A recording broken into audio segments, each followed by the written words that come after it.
Hypertension. Hypertension एक ऐसा tension है जिसे लोगों ने दबा के रखा हुआ है। आजकल लोगों को ये लगता है कि एक बार अगर बीपी की टैबलेट शुरू हो जाती है तो ज़िंदगी भर उस टैबलेट को लेना पड़ता है। लेकिन आपकी ये गलतफहमी आज मैं दूर करना चाहूँगी, क्योंकि मेरी खुद की मदर को हाइपरटेंशन रह चुका है। अगर सही मायने में कहा जाए तो उन्हें हाइपरटेंशन था ही नहीं, लेकिन फिर भी हाइपरटेंशन क्रिएट किया गया है क्योंकि हम ज़रूरी गाइडलाइंस को ठीक से पढ़ते नहीं हैं, ठीक से हम ज़रूरी गाइडलाइंस पर ध्यान नहीं देते हैं। हमें लगता है कि डॉक्टर ने जो बोला है वही सब कुछ सही है, लेकिन आज हम उस ज़माने में जी रहे हैं जहाँ पर एक पेशेंट को, एक क्लाइंट को भी अपने कॉमन सेंस से ये सोचना पड़ेगा कि व्हाट इज़ हाइपरटेंशन। और अगर आपको ये लगता है कि सिर्फ दवाइयों के ज़रिए आप ज़िंदगी भर हाइपरटेंशन को कंट्रोल में रख सकते हैं, तो दैट मीन्स कि आप बहुत बड़ी भूल कर रहे हैं। Let's start the journey of recovery from hypertension. सन 2016 की बात है। मैं स्कूल से घर आई तो मुझे इतना तेज़ी से चक्कर आया कि मैं समझ ही नहीं पाई कि मुझे ये क्या हुआ। और मैंने सूचना दी अपने भाइयों को और फिर यही शहर के जाने माने जो डॉक्टर हैं एलोपैथिक, उनको दिखाया। तो उन्होंने मेरा ब्लड प्रेशर चेक किया तो वो ब्लड प्रेशर जो था मेरा 150 के करीब था। और उन्होंने कहा कि आपको कुछ भी नहीं है, आप ठीक हो, आपका सिर्फ ब्लड प्रेशर बढ़ा हुआ है और ये टेबलेट आपको रेगुलर लेना है। वो टेबलेट थी करीब 2.5 mg की थी और मैंने उसको लेना स्टार्ट कर दिया और लेती रही मैं उसको, मेरी अनिवार्य आवश्यकता में आ गया। Acute and chronic conditions of hypertension. मेरी मदर को जो हाइपरटेंशन क्रिएट हुआ था उनकी लाइफ में, वो उनकी बहुत ही पुरानी समस्याओं के कारण, ओल्ड प्रॉब्लम्स के कारण ही क्रिएट हुआ था। आज के ज़माने में आप हाइपरटेंशन को दो तरीके से देख सकते हो। अगर कोई डेथ हो जाती है हमारे घर में और अगर हमारे किसी क्लोज पर्सन की डेथ हुई है तो हमें शॉक लग सकता है, तो एक्यूट हाइपरटेंशन क्रिएट हो सकता है, घबराहट हो सकती है। अगर कोई पेशेंट अस्पताल में जा रहा है, डॉक्टर्स को देख रहा है, बड़े बड़े ऑपरेशन के औजारों को देख रहा है, तो डेफिनेटली उसे वाइट कोट सिंड्रोम कहा जा सकता है। वाइट कोट सिंड्रोम का अर्थ ये होता है कि डॉक्टर को देखकर बीपी का हाई हो जाना। और मेरी मदर के साथ में ये कंडीशन थी। आई थिंक उनके साथ में दोनों कंडीशन रही है, एक्यूट हाइपरटेंशन वाली भी और क्रोनिक हाइपरटेंशन वाली भी। लेकिन उनका जो लॉन्ग टाइम ट्रीटमेंट चला है वो क्रोनिक हाइपरटेंशन की वजह से ही चला है, जिसका रीज़न बहुत ही क्रोनिक, बहुत ही पुराना रीज़न है। जब मैं 4 साल की थी, लगभग मेरी उम्र रही थी 4 साल, उस दौरान मेरे पिता की डेथ हो गई थी। और जब मेरे फादर नहीं रहे उस दौरान मेरी माँ बहुत अकेली पड़ गई और आज मेरी उम्र 32 ईयर है। 28 years of my mother's life with memory of my father. आप ये सोचिए कि जब पहली बार उन्हें हाइपरटेंशन का पता चला उस समय था 2016 में। अपनी प्रोफेशनल एंड पर्सनल लाइफ में उन्होंने इम्बैलेंस को महसूस किया, क्योंकि सरकारी नौकरी अगर की जाती है, मेरी मदर एक सरकारी स्कूल में शिक्षक हैं और उस दौरान हमने देखा है 2016 में कि उनके ऊपर काम का प्रेशर बहुत ज़्यादा बढ़ गया था।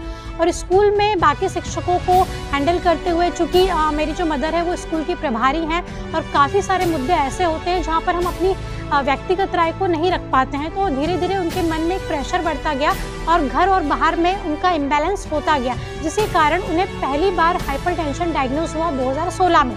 इसके पहले उन्होंने बहुत ही लंबी लाइफ जो जी है वो मेरे फादर के बिना जी है, तो डेफिनेटली कहीं ना कहीं उनका इम्यूनिटी लेवल बहुत ज़्यादा वीक था। भूख कम लगना या भूख लगना भी तो खाने के लिए उनके पास समय नहीं होता था, क्योंकि घर और बाहर दोनों का काम इतना ज़्यादा था कि कई बार वो प्रॉपर खाना नहीं खा पाती थी। उन्हें नींद की प्रॉब्लम बरसों से है और आज भी उनकी नींद की जो प्रॉब्लम है उसे हम इंसोम्निया कहते हैं, जो आज भी पूरी तरीके से गई नहीं है। आज भी उन्हें इंसोम्निया की प्रॉब्लम तो है, लेकिन मैं यही कहना चाहूँगी कि जो सबसे बड़ी ताकत उन्होंने अपनी दिखाई है वो उन्होंने हाइपरटेंशन के मामले में दिखाई है। क्योंकि एक बार उनकी टैबलेट 2016 में शुरू हुई थी, जो कि उन्होंने 2019 में मेरे कहने पर बंद करी। उन्होंने अपनी हिम्मत दिखाकर सेंधा नमक, जो पोटेशियम क्लोराइड सॉल्ट होता है, वो उन्होंने स्टार्ट किया और अपने लाइफस्टाइल में रिफाइंड ऑयल को भी उन्होंने धीरे धीरे कम किया और आज वो कच्ची घानी के ऑयल भी किचन में यूज़ कर रही हैं। इसके अलावा उन्होंने धीरे धीरे पॉजिटिव थॉट्स को अपनाने के बारे में सोचा। अच्छी किताबें वो पढ़ लेती हैं कभी कभी। तो इस दौरान मैंने ये देखा कि उन्होंने जब टैबलेट छोड़ी तो आज उस बात को करीब 2 साल हो चुके हैं और ये मेरी बहुत बड़ी जीत है कि मैंने अपने खुद के घर में हाइपरटेंशन की केस को सुलझा दिया है, जिसका खूबसूरत परिणाम आपके सामने है। What is treatment? ट्रीटमेंट के तौर पर एक दवा चालू कर दी जाए और उसे पर डे देना स्टार्ट कर दिया जाए। ये कोई इलाज नहीं है, ये कोई ट्रीटमेंट नहीं है, ये केवल और केवल एक मेंटेनेंस है, जो कि इमरजेंसी में 1 दिन के लिए, 2 दिन के लिए या 3 दिन के लिए काम आ सकता है। इमरजेंसी होना बात अलग है, लेकिन अगर आप होम्योपैथिक सेक्टर की बात करें तो इसमें सर्पगंधा नाम की एक दवाई होती है जो बीपी को एक हद तक कंट्रोल कर लेती है। सर्पगंधा को साइंटिफिक भाषा में राउवोल्फिया सर्पेंटाइना कहा जाता है। मैंने अपनी मदर को भी दी थी ये दवाई, और उन्हें कहा था कि 10 से 15 बूंद आधे कप पानी में इसे ले लीजिए अगर आपका बीपी कंट्रोल नहीं हो रहा है तो। अगर आपको चक्कर आ रहे हैं, हेडेक हो रहा है, तो डेफिनेटली आप ये ले सकते हैं। लेकिन बैसाखी समझिए किसी भी दवाई को आप, चाहे वो होम्योपैथिक हो या दुनिया की कोई भी दवाई हो। लेकिन हाँ, होम्योपैथिक का सबसे अच्छा रोल ये होता है कि उसका कोई भी साइड इफेक्ट नहीं होता है अगर आप एक लिमिटेशन में उसे लेते हैं तो।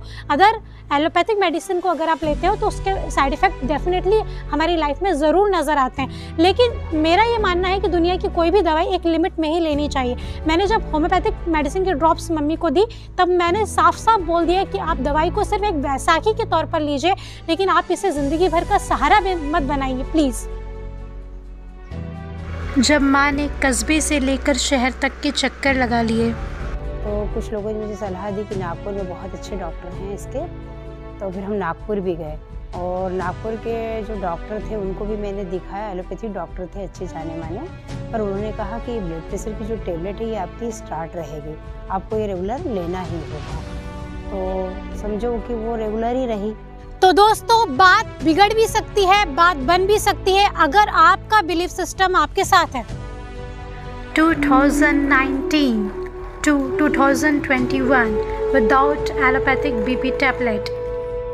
आज एक गुजारिश है आपसे, आप चाहें जैसे जिए, लेकिन please stop refined salt and refined oil. एक हंसती गुनगुनाती ज़िंदगी को ज़रा दवाइयों के चंगुल से बाहर निकाल के तो देखिए। मत झोंकिए उस माँ को जहर के दलदल में जिसमें ताकत है सारे जहां को जीत लेने की। अब मत अफसोस कीजिए इन लंबी लंबी फाइलों को देखकर। अब वक्त आ गया है खुद को बदलकर अपनी कहानी खुद के हाथों से लिखने का।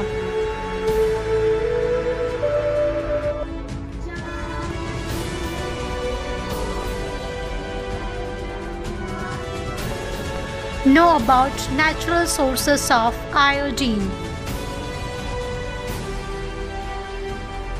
Famous iodine sources: natural rock salt, sea vegetables, strawberry, spinach and many more. Sodium level present in pink rock salt, spinach, cucumber and many more options for balance in life. 1 billion से भी ज़्यादा लोग, 1 billion से भी ज़्यादा BP से पीड़ित हैं पूरे संसार में। अब आप ये सोचिए कि अगर हम बीपी इंस्ट्रूमेंट को खोलते हैं तो आप बिल्कुल नज़र डालकर ये देख सकते हैं कि अगर आपका बीपी 160 है, अगर 170 है, 160 है अगर आपका बीपी, और अगर 160 से अबव जा रहा है तो आप हाइपरटेंशन के पेशेंट हैं, और अगर नीचे की तरफ आपका बीपी 100 है तो भी आप हाइपरटेंशन के पेशेंट बन सकते हैं। 160 ऊपर की तरफ जिसे हम साइंटिफिक भाषा में सिस्टोलिक प्रेशर कहते हैं, और 100 जिसे हम साइंटिफिक भाषा में डायस्टोलिक प्रेशर कहते हैं। हमारे हार्ट के ज़रिए पूरी बॉडी में ब्लड को सर्कुलेट किया जाता है। अब आप ये सोचिए कि आपका रोल इसमें क्या है। आपके इमोशंस, आपका स्ट्रेस, आपकी फीलिंग्स और आपके काम करने का तरीका ही आपके बीपी को कंट्रोल करने में मदद करेगा। रिजल्ट